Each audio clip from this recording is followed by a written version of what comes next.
warahmatullahi wabarakatuh. Jadi tadi saya nggak mau jadi koboi, sekarang saya dipakai jadi koboi lagi rupanya. Tapi nanti begini, kalau ada kesalahan saya mohon maaf sebelumnya. Nggak selip, tapi betul, tapi gini. Mungkin beberapa kalangan akan tersinggung dan saya minta maaf kalau ada yang tersinggung. Tapi ini untuk langkah untuk memperbaiki ekonomi kita seperti apa. Jadi saya juga tadi berpikir kok saya baca pidato aja ini, saya baca, dia baca, dia baca, dia baca. Ini perlombaan membaca kelihatannya. Mungkin salah saya di bawah rankingnya. Tapi kalau emang ditanya program apa yang saya akan buat, kenapa Pak Presiden Prabowo mau menunjuk saya? Apa dia salah tunjuk? Mungkin enggak.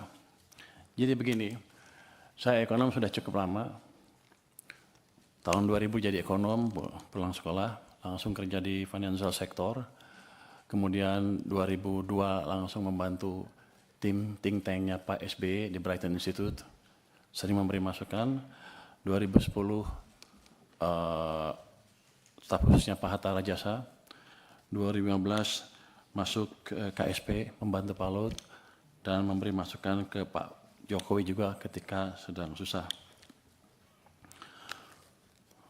Jadi bagaimana manage ekonomi itu bukan barang baru untuk saya.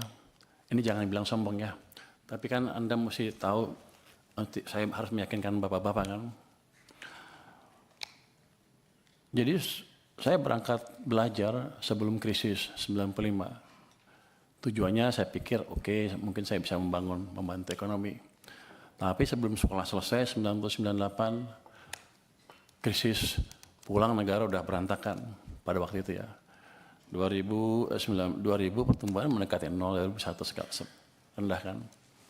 Habis itu kita bantu ke sana dan waktu itu Pak SBY bisa meningkatkan pertumbuhan sampai mendekati 6% kan.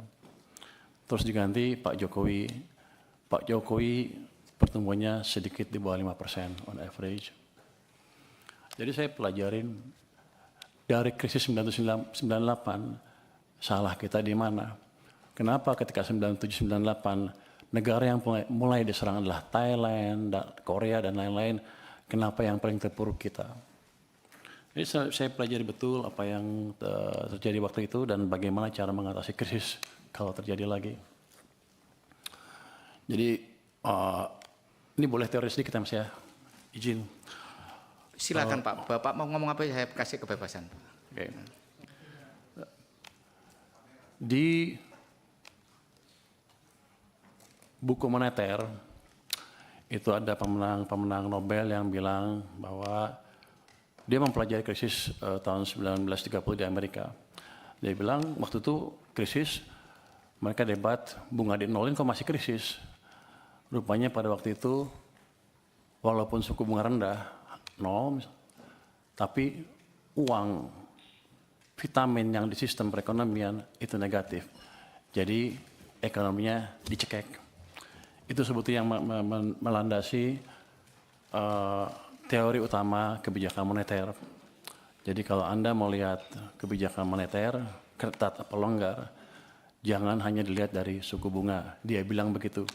Lihat laju pertumbuhan uang primer, base money. Jadi dampak kebijakan moneter amat signifikan di perekonomian. Tahun 1997, 98, 97, kita melakukan kesalahan yang fatal. Pada waktu itu, BI menaikkan bunga sampai 60% lebih, karena untuk menjaga rupiah. Semua berpikir kita melakukan kebijakan uang ketat. Ya kan? Wah, bunga tinggi perusahaan mana ada yang pinjam. Tapi kalau kita lihat di belakangnya apa yang terjadi? Kita mencetak uang base money itu tumbuhnya 100%. Jadi kebijakannya kacau balau. Mau apa? Mau ketat atau mau longgar? Kalau kita melakukan kebijakan kacau, yang keluar adalah setan-setannya dari kebijakan itu. Bunga yang tinggi menghancurkan real sektor. Uang yang banyak dipakai untuk menyerang nilai tukar rupiah kita. Jadi kita membiayai kehancuran ekonomi kita pada waktu itu tanpa sadar. ini bukan karena yang ekonom-ekonom yang dulu bodoh atau gimana, tapi emang kita belum pernah mengalami keadaan seperti itu, jadi kita belum tahu nyata seperti apa. Dan saya simpulkan kesalahan kita di situ. Jadi pada waktu 2008 ada global financial meltdown, kebijakan kita ubah. Saya bisik-bisik sedikit lah ke think tanknya SBY. Waktu itu mau jatuh ekonominya, ekspansi fiskal di tahun 2009, dan suku bunga diturunkan di bulan Desember 2008 ketika rupiah sedang melemah. Jadi hitungan saya lagi nih, kalau kita menjaga nilai tukar dan lain-lain, ciptakan pertumbuhan ekonomi. Kalau mau ciptakan pertumbuhan ekonomi, jaga kondisi likuiditas di sistem perekonomian. Itu yang terjadi. Saya pikir dengan edukasi tahun 2008-2009 itu, semua orang sudah mengerti kan banyak ekonomi yang lihat. Rupanya lupa terus kita. Kita tuh cepat lupa, makanya ada siklus bisnis ekonomi naik, ekonomi turun, sepertinya setiap 7 tahun kita lupa. Untung saya masih ingat sedikit-sedikit. 2015 ketika Pak Jokowi ngambil pemerintahan, kondisinya sama. Kebijakan sedang ketat. Saya pindah ke KSP untuk memberi masukan langsung pada waktu itu supaya kebijakannya dirubah.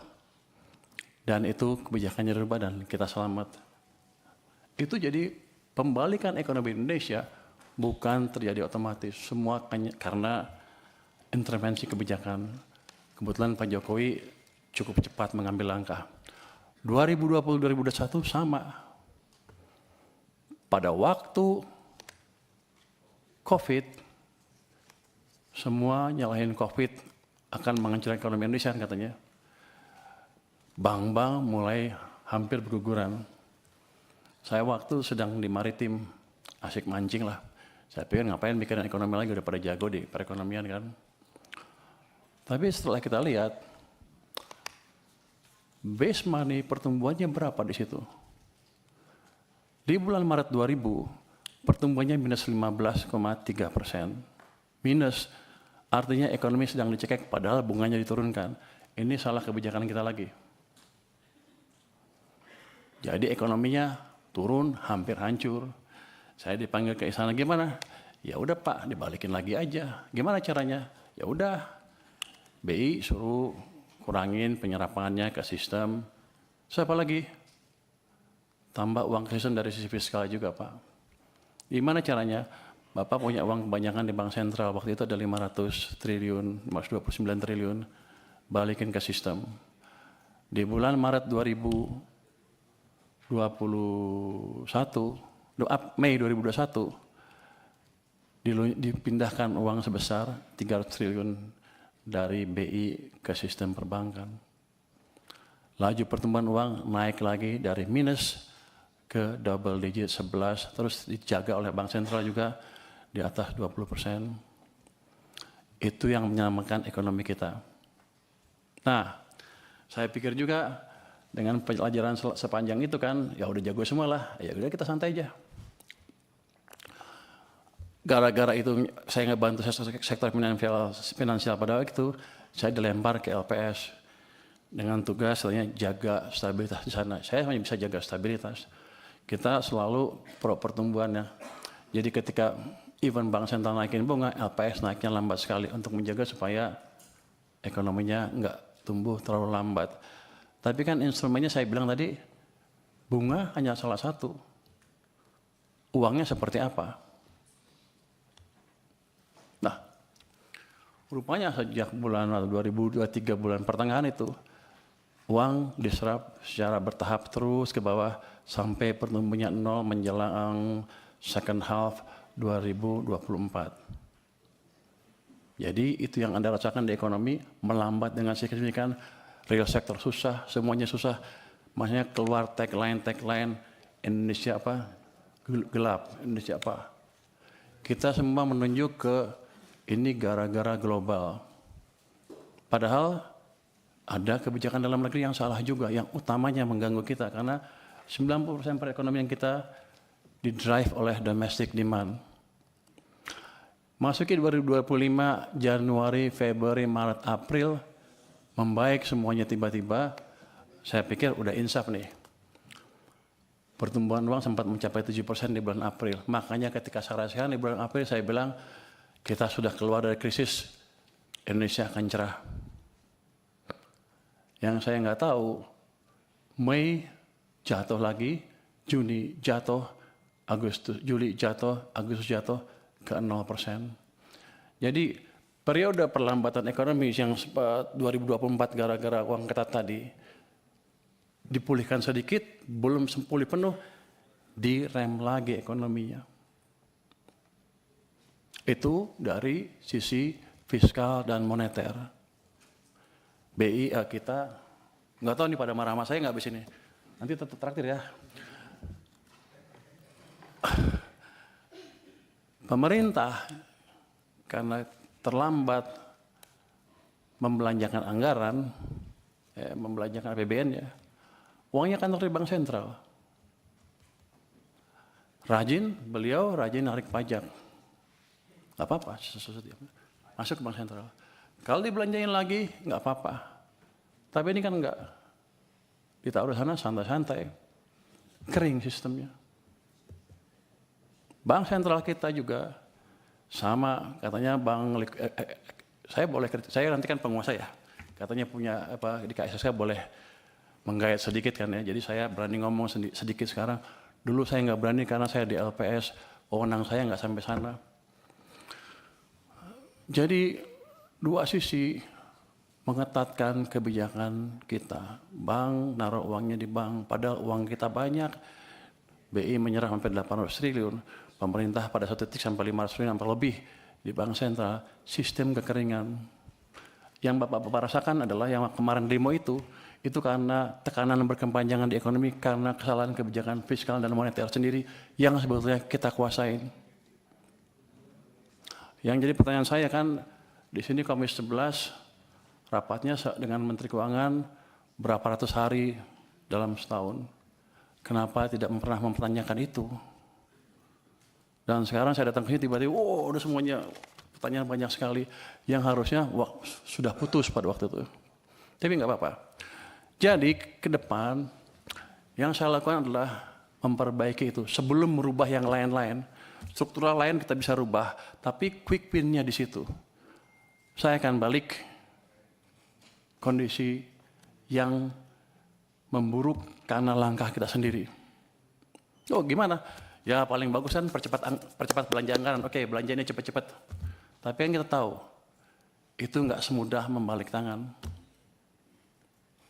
Saya pernah tanya Pak Jokowi dulu waktu saya di istana, Pak balikin uangnya ke sistem. Loh apa bedanya? Kan nggak bisa belanja juga. Pak, kalau uang Bapak ditaruh di BI, dosa Bapak dua. Satu, Bapak nggak bangun ekonominya. Yang kedua, sistem kering, nggak bisa bangun juga. Jadi kalau balikin ke sistem perekonomian, ke bank, himbara misalnya, dosa Bapak tinggal satu, yaitu satu yang nggak bangun aja, tapi ekonominya bisa jalan. Kalau itu yang dimanfaatkan adalah real sector. Saya ingin tunjukkan lagi ya, kenapa zaman tadi udah cerita belum ya, zaman Pak SBY tumbuh 6%, zaman Jokowi rata-rata 5% apa di bawah Pak SBY yang Pak Jokowi ya. Kalau Anda lihat di pertumbuhan uang MNO-nya, base money, teori dasar moneter itu, di zaman Pak SBY rata-rata tumbuh 17% lebih. Akibatnya uang di sistem cukup, kredit tumbuh berapa? 22%. Jadi pada waktu zaman Pak SBY, walaupun dia nggak bangun infrastruktur habis-habisan, private sector yang hidup, yang menjalankan ekonomi. Itu berhubungan juga dengan rasio tax. Ketika tax private sector yang jalan, dia akan lebih banyak bayar pajak dibanding pemerintah. Tax ratio kita tumbuh 0,5% lebih tinggi dibanding ketika zaman Pak Jokowi. Pada zaman Pak Jokowi, uang tumbuh hanya sekitar 7% MNO-nya. Bahkan di titik-titik itu sepanjang tahun, 2 tahun terakhir sebelum krisis, itu tumbuhnya 0%. Memang ekonomi sedang dicekek. Cuman saya nggak tahu waktu itu karena saya di maritim. Jadi begitu 2020 saya diminta bantu, saya kaget. Pak, kenapa begini Pak? Bapak bangun apa-apa mati-mati pun nggak bisa. Karena mesin ekonomi kita pincang. Hanya pemerintah yang jalan, sedangkan yang tadi 90% berhenti atau diperlambat.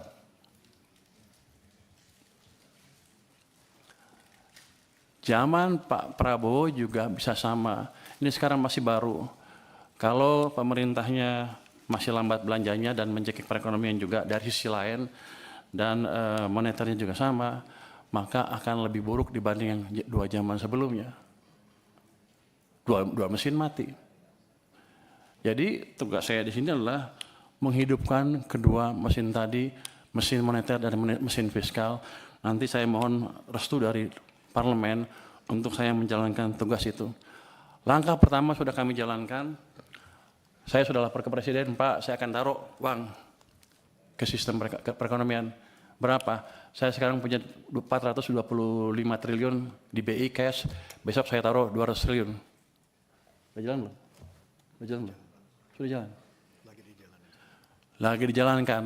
Kalau itu masuk ke sistem, dan saya nanti sudah minta ke Bank Sentral, jangan diserap uangnya. Biar aja kalau Anda menjalankan kebijakan moneter, kami dari sisi fiskal yang menjalankan sedikit. Tapi nanti mereka juga mendukung. Artinya ekonomi akan bisa hidup lagi. Nanti itu sisi private side dari kebijakan moneter, dari kebijakan fiskal. Di government side-nya sendiri saya akan pastikan lagi tadi belanja-belanja yang lambat berjalan dengan lebih baik lagi. Ada yang dikomplain katanya apa? MBG tadi ya. Penyerapan pajaknya rendah. Saya tanya sama teman-teman keuangan, gimana monitoringnya? Ya dia bilang bagus-bagus saja, tapi ternyata enggak, jelek. Loh, terus kita apain? Ya nggak tahu. Saya bilang begini, ya udah, nanti sebulan sekali kita akan jumpa pers dengan kepala MBG. Nanti kalau penyerapannya jelek, dia suruh jelasin ke publik, saya di sebelahnya. Dan program-program yang lain yang lambat itu akan saya sisir. Saya kan baru hari ketiga dan rapat. Udah keburu rapat di sini, jadi belum lihat detail seperti apa. Tapi kami akan sisir. Bagian-bagian lambat kami percepat. Caranya gimana? Ya, kalau mereka nggak bisa nyusun anggaran atau menyusun program kerjanya atau pengajuan anggarannya, kami akan kirim orang ke sana supaya jalannya cepat dan kita akan monitor on regular basis supaya anggaran yang banyak tadi, yang kalau lihat anggaran kan sama aja kan dari tahun ke tahun, gitu-gitu aja tuh nggak ada dampaknya, 55 aja, karena penyerapannya nggak dimonitor. Dulu pernah ada UKP 4 memonitor itu pun nggak jalan sempurna, karena UKP 4 terlalu jauh. Saya nggak tahu, harusnya tugas Pak Menas sekali, tapi saya nggak tahu. Kalau saya boleh kerjakan, saya akan kerjakan itu supaya memastikan betul-betul penyerapan anggaran bisa jalan. Dan tadi uang yang udah utang kita yang sudah kita keluarkan, itu betul-betul bermanfaat buat ekonomi. Dari situ kenapa saya tadi bisa 6%? Si Purbaya sok tahu katanya bisa 6%. Orang-orang bilang sok tahu lu katanya. Di luar bilang gitu, sok pinter. Saya bilang kamu sombong katanya. Tapi ini udah berdasarkan pengalaman selama ini. Kalau saya balikkan, saya lihat aja zamannya Pak SBY 6% private. Zaman Jokowi pemerintah 5%. Kalau kita gabungkan gimana? Pasti di atas itu. Itu adalah langkah simpel saja yang mungkin nggak terlalu panjang untuk bisa kita lihat dampaknya. Mungkin nggak secepat 6,5, 6,7 saya bilang. Tapi gerakan ke arah sana sudah terbuka lebar kalau kita biarkan private sector bekerja. Jadi gini, saya termasuk yang percaya bahwa agen-agen ekonomi itu mempunyai otak sendiri. Daripada pemerintah nggak mungkin mengontrol semua agen ekonomi untuk berjalan. Tapi saya ciptakan kondisi di mana mereka berpikir dan berjalan dan bisa tumbuh, bisa berbisnis dengan situasi yang ada. Itu yang ingin kita ciptakan. Nanti setelah itu ada, baru tadi program-program investasi. Ini kan nggak lama lah saya beresin. Nanti setelah itu tadi yang debottlenecking akan kita kerjakan Pak Hekal untuk investasi. Saya dulu pernah saya nggak tahu, boleh nggak gitu Kemenkuan. Nanti saya bentuk tim aja di Kemenku. Saya dulu pernah menjadi wakil ketua tim debottlenecking di zaman pemerintah sebelumnya. ketuanya pada waktu itu Pak Yasona Lawli dengan beberapa Kemenko, itu kita sidang setiap minggu, Senin 7 kasus kita putuskan. Saya mecahin 300 kasus dilaporkan ke kami, kita pecahkan 193 kasus investasi berhubungan dengan investasi sebesar 890 triliun. Jadi saya pikir saya udah ngerti, bukan ngerti, kira-kira ngerti deh, kira-kira bisa memperkirakan deh di mana bottlenecking, di mana hambatan yang kita hadapi dan gimana cara memecahkannya. Itu bukan tugas Kementerian Keuangan, tapi kalau boleh nanti saya bentuk tim aja di Kementerian Keuangan. Kalau yang lain tidak mau, tapi mungkin saya usulkan ke kementerian yang lain, Menko dan lain-lain untuk membuat itu lagi. Jadi Pak Purbaya, kalau masih ada pertanyaan tadi, karena kita masih ada rapat lagi. Okay. Tadi itu sebenarnya kita rapat pengantar, Pak. Jadi itu pengantar. Jadi menurut saya yang lainnya nanti dijawab tertulis.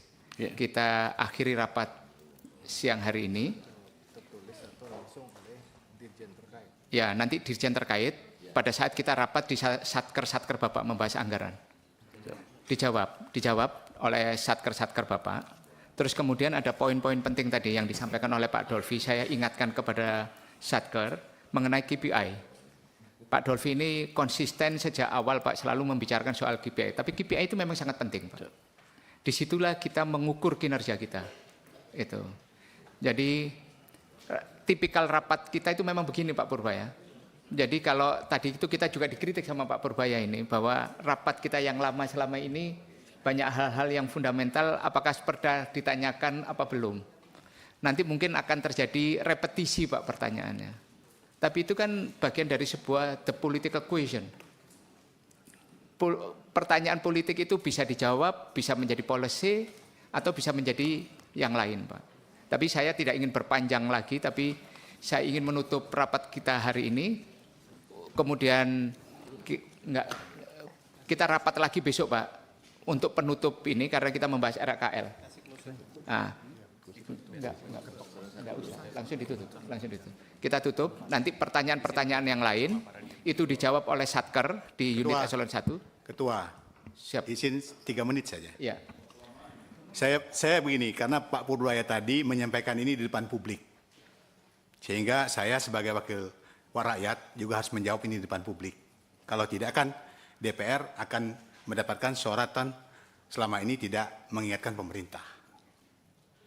Jadi terkait, saya Marwan Ciasan Pak, fraksi Partai Demokrat A546 Dapil Lampung 2, terkait persoalan banyak dana mengendap di BI, itu sudah seringkali kita sampaikan kepada pemerintah maupun Bank Indonesia. Terkait keterlambatan penyerapan anggaran, termasuk besarnya pinjaman yang sudah kita pinjam, yang akhirnya menjadi silva dan sal, itu juga sudah sering kita sampaikan. Ini pertanggungjawaban politik saya terhadap masyarakat. Dan rekaman-rekaman rapatnya saya rasa ada Pak. Jadi saya pikir untuk Pak Purbaya, just do it. Siap. Itu saja. Terima kasih. Wassalamualaikum warahmatullahi wabarakatuh. Waalaikumsalam warahmatullahi. Tapi Pak Marwan harus sangat senang hari ini Pak, berbahagia.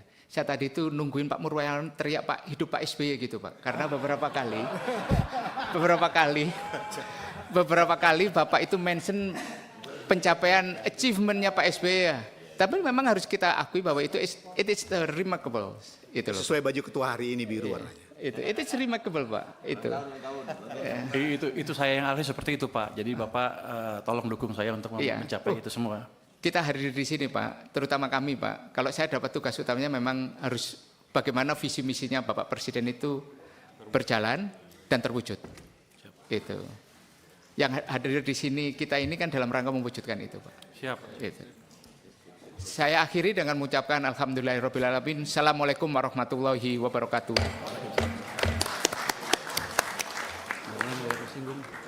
Apa ya? Soalnya gue ditantang begitu.